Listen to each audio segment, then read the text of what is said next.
In the fading light of a Russian winter, where the Neva River froze into glass and the onion domes of St. Petersburg gleamed like painted jewels, an empire still believed itself eternal. Within the marble halls of the Winter Palace, a man in a white uniform stood before a gilded mirror. Tsar Nicholas Alexandrovich Romanov, emperor and autocrat of all the Russias. His face, calm and handsome, carried the weight of centuries. Yet behind the blue eyes lay a question that no crown could silence. Was he born to rule? Or merely to fall? To the world, Nicholas was the living image of divine authority. His coronation in 1896 had been a spectacle of gold and incense, a ritual that promised heaven's blessing. But even as the choir sang and the cannons roared, the omens were dark. On that day, a stampede during the celebration took over 1,000 lives, crushed under the feet of those who came to see their little father. Nicholas wept for them, but the empire did not forget. It was as if fate itself had whispered a warning. The crown was already cursed. Yet inside the palace, life glowed with the illusion of peace. Empress Alexandra, tall, solemn, and deeply devout, saw her husband as chosen by God. Their 5 children filled the palace with laughter. Olga, Tatiana, Maria, Anastasia, and the frail, precious heir Alexei. To them, the world outside the palace gates was a fairy tale. They rode sleighs through snow-dusted gardens, read poetry by firelight, and dreamed beneath chandeliers that glowed like captured suns. But beyond the palace walls, the empire trembled. In the factories of Moscow and the fields of the Volga, hunger gnawed at the people. Whispers grew into chants. Workers and peasants no longer prayed for the Tsar. They cursed his name. Russia was a land of vast beauty and endless pain, ruled by a family too isolated to hear its own nation's cries. Nicholas, raised to believe that his word was law, mistook silence for loyalty. "I will not give up the throne," he once wrote. "I was born to rule." Yet the truth was crueler. Every decision he made in the name of divine order only deepened the cracks in his empire. By the turn of the century, the world was changing faster than any monarch could control.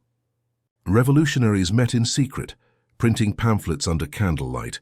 Soldiers returned from the war with Japan defeated and humiliated. The people began to march, and when they did, they carried icons not of saints but of vengeance. Inside the palace, Alexandra prayed harder. She believed that faith alone could save them. When her only son Alexei began to bleed uncontrollably from a wound that would not heal, it was not medicine she turned to, but miracles. And from the dark corners of Siberia came a man whose name would soon stain history, Grigory Rasputin. But that story would come later.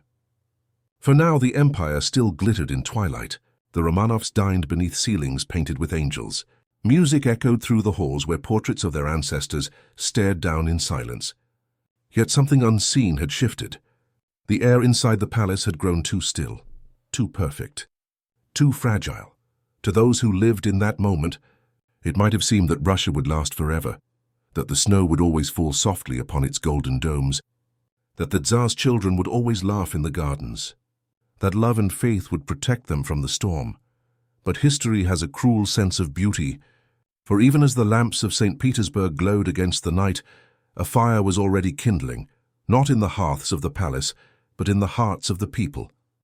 And before long, it would burn down everything the Romanovs had ever known. By the dawn of the 20th century, the Romanov Empire, vast, ancient, and drenched in grandeur, was beginning to rot from within. The illusion of divine order still shimmered across the snow, but beneath it the ice was cracking.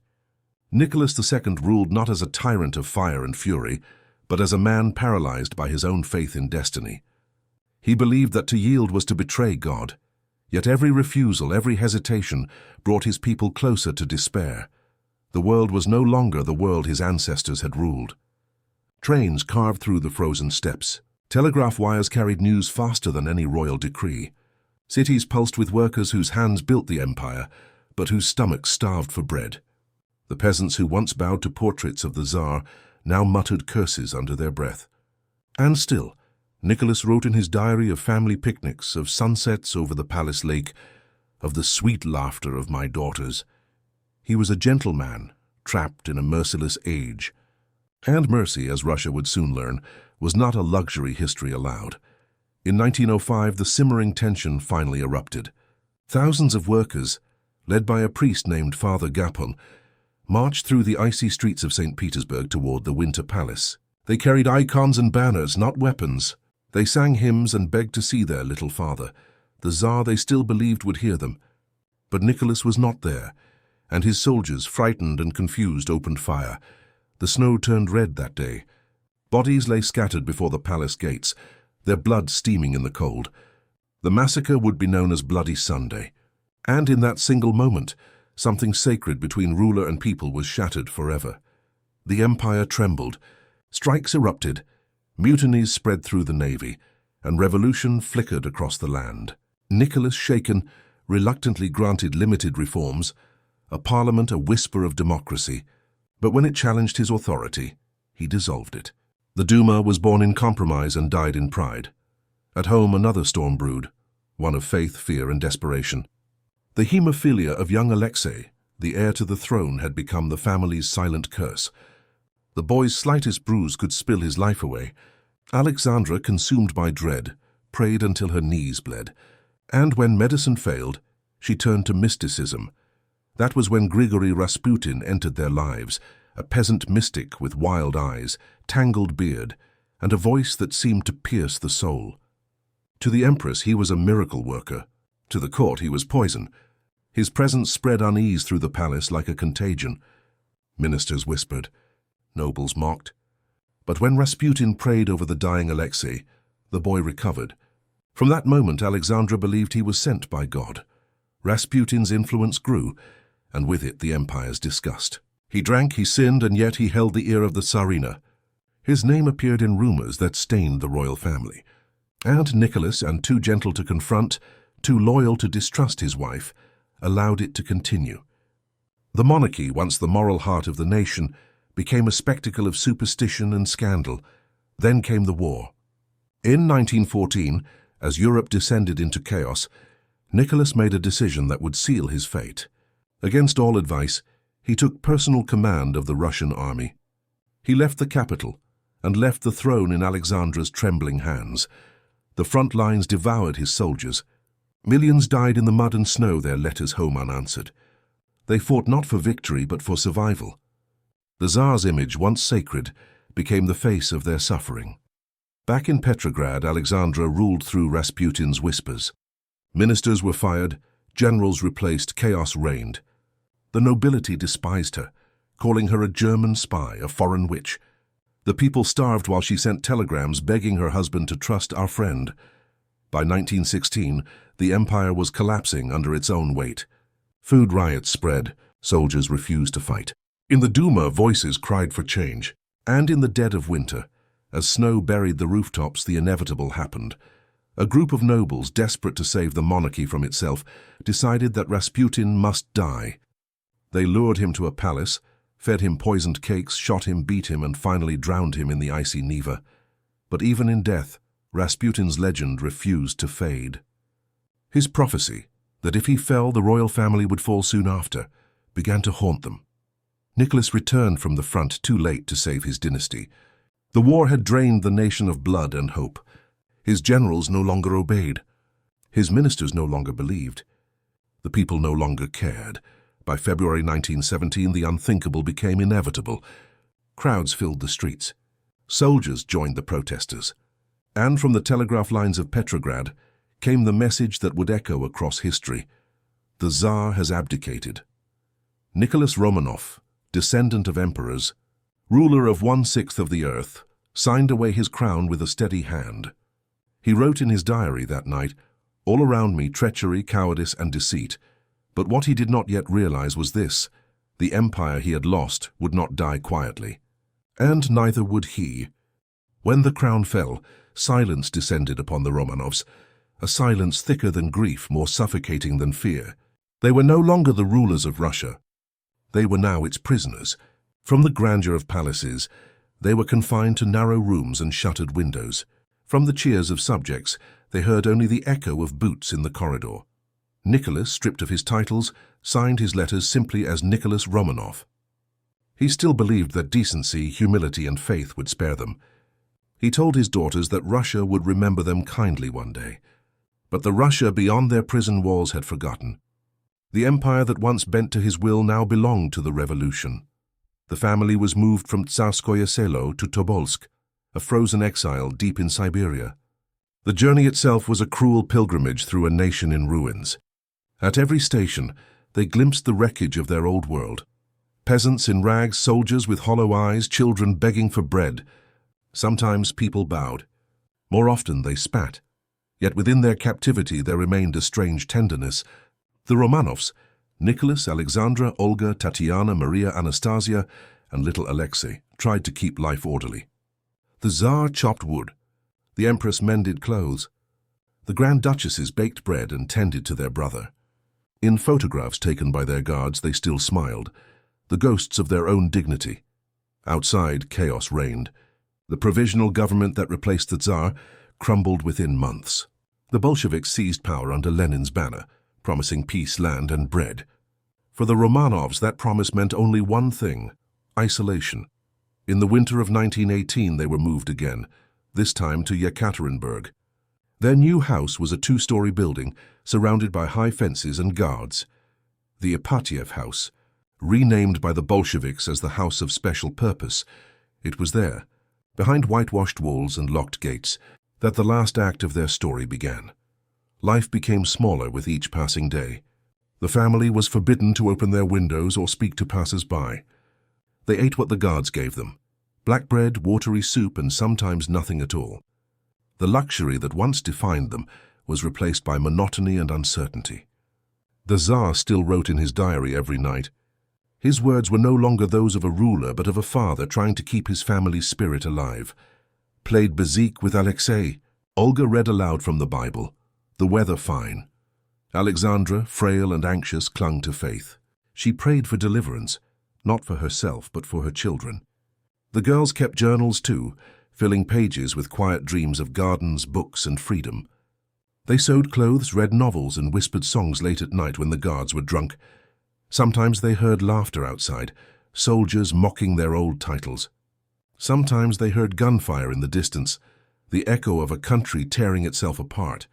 But hope, even in captivity, refused to die. Rumors reached them that loyalists were coming to rescue them, that the White Army was advancing.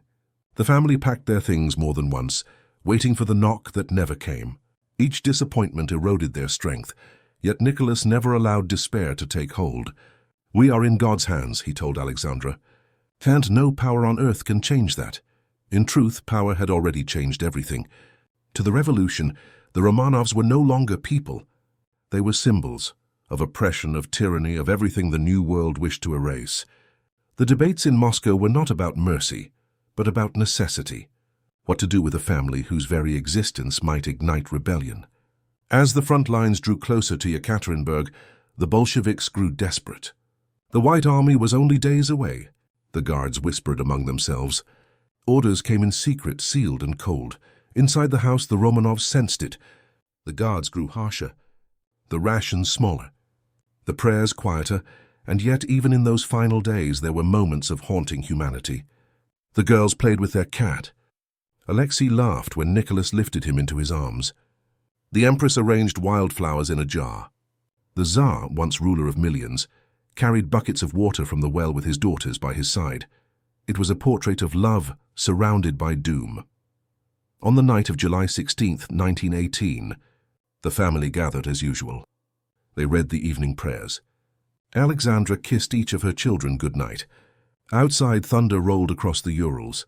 Inside, the candles flickered over faces calm with exhaustion. In his diary, Nicholas wrote his last words: "It is warm today. 23 degrees. Played bezique with Alexei. No hint of fear. No mention of what was to come.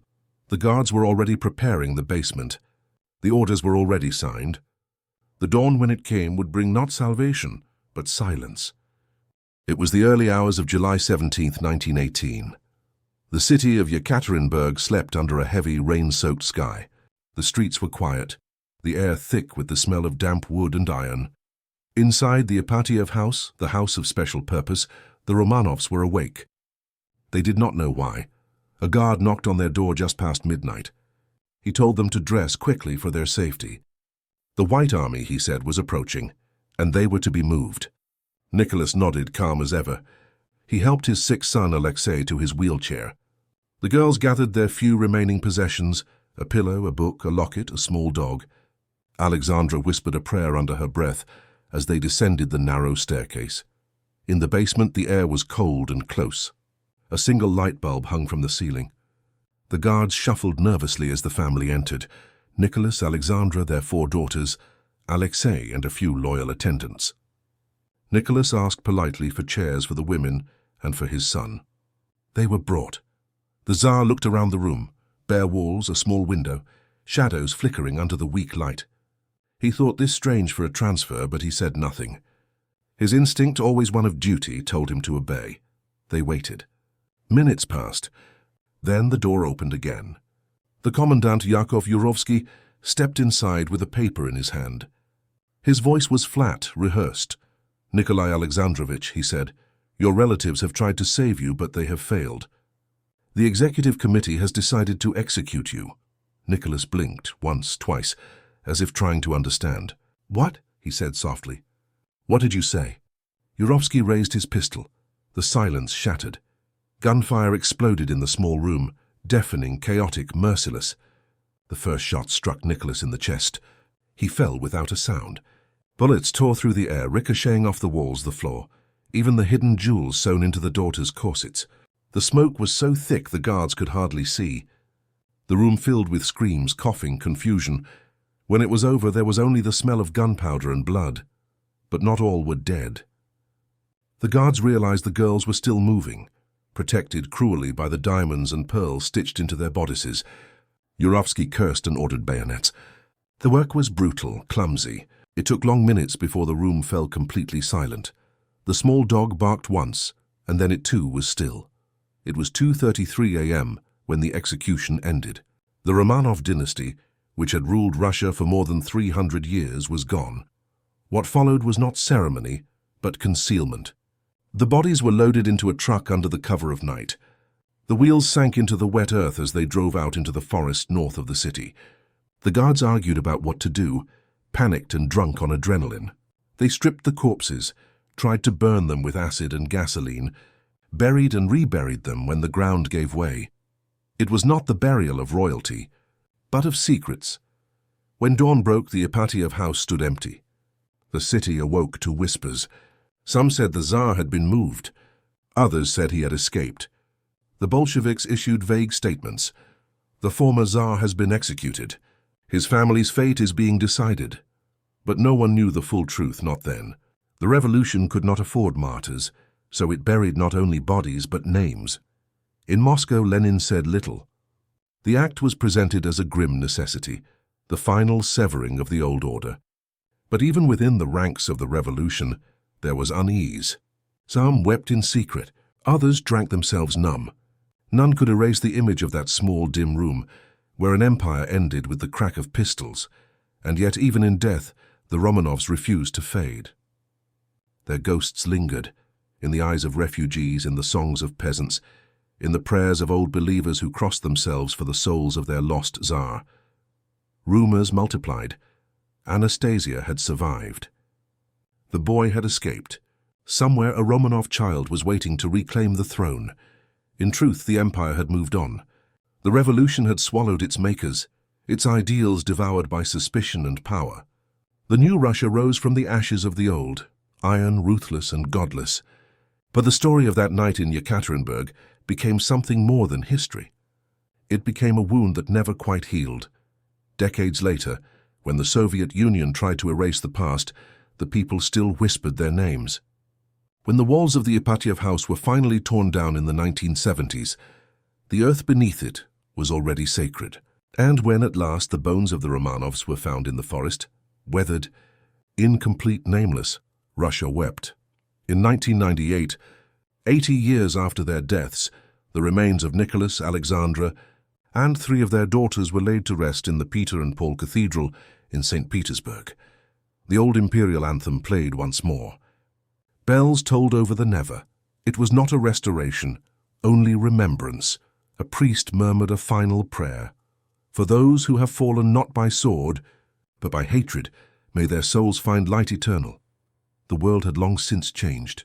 The thrones had vanished, the banners had faded, but the story remained, of a family caught between the past and the future, punished not for their crimes, but for what they symbolized. The Romanovs had died as prisoners, but they were remembered as people, flawed, frightened, and in their final hours, deeply human. For in the echo of that gunfire lay not just the death of a dynasty, but the sound of history itself turning a page. In the quiet decades that followed, the Romanovs became more than the rulers they once were. They became symbols of devotion, of fragility, of a world that vanished in the smoke of revolution. Their portraits, once displayed in marble halls, survived only in hidden drawers and fading memories. Yet even there, among the dust of exile and silence, their story refused to die. History, after all, does not bury its dead. It resurrects them, in questions, in guilt, in longing. For the new Russia that emerged, built on the bones of the old, the Romanovs were both shame and shadow. The revolution had promised equality, justice, and progress, but it had begun in blood. That stain lingered, even as generations grew up under portraits of Lenin and Stalin. The story of the murdered family haunted the nation's conscience, a whisper beneath the roar of propaganda. When the Soviet Union finally crumbled and the earth in Yekaterinburg was opened, what they found was not merely evidence. It was revelation. Fragments of bone, teeth, jewels melted into dust, proof that history's ghosts were real. Forensic scientists matched DNA. Historians pieced together letters and testimonies, and the truth that had been buried for 70 years came blinking into the light. And in that truth, Russia confronted itself. Who were the Romanovs truly? Saints or sinners? Victims or symbols of tyranny? The answers were never simple. Nicholas II was not a monster, but a man out of time, gentle, indecisive, overwhelmed by the storm he could not command. Alexandra, proud and wounded, clung to mysticism when reason failed her. Their children were innocent, caught between love and history's cruelty. Perhaps that is what makes their story timeless, the unbearable humanity of it. For every revolution, no matter how noble its beginning, carries a shadow. It begins with ideals, freedom, justice, equality, but it can so easily end in vengeance. The execution in that dim cellar was not only the death of a royal family, but a warning of what happens when rage replaces reason, when ideology devours empathy. And yet, from their tragedy, something quiet endured. In 2000, the Russian Orthodox Church canonized Nicholas Alexandra and their children as passion-bearers, not for their rule, but for their suffering, their composure in the face of hatred. Their faces, once banned, now glow in candlelight in churches across Russia. Pilgrims come to the site of their death not for politics, but for peace. In the soft light of the Ural sunrise, the air hums with hymns and for forgiveness, for memory, for the hope that the sins of history might one day be redeemed. Because the Romanov story is not just Russia's story, it is humanity's. It speaks to the cycle that forever repeats. Power rising, power falling, innocence caught in between. It reminds us that empires, no matter how grand, are fragile things built on the faith of those who believe in them. And when that faith breaks, no crown can save its wearer. Yet perhaps the true legacy of the Romanovs is not the empire they lost, but the compassion their suffering inspired. The strange way their fall made the world look inward and ask what it means to rule and what it means to be human. In the end, their names, Nicholas, Alexandra, Olga, Tatiana, Maria, Anastasia, Alexis, are no longer titles or symbols. They are a family, a father, a mother, children who laughed and prayed and dreamed. Their story ended in blood, but what remains is love, the kind that outlasts thrones, revolutions, and time itself. The empire they built is gone, but the echo of their humanity still lingers, in the flicker of candlelight, in the whisper of snow over the Urals, in the silence that follows when history remembers not just the kings and wars, but the people who lived and died inside them. And so the Romanovs live on, not as rulers but as reminders. That power without mercy is ruin. That history without compassion is a curse. And that even in the darkest cellars of the world, love, fragile, unarmed, and human, still dares to endure.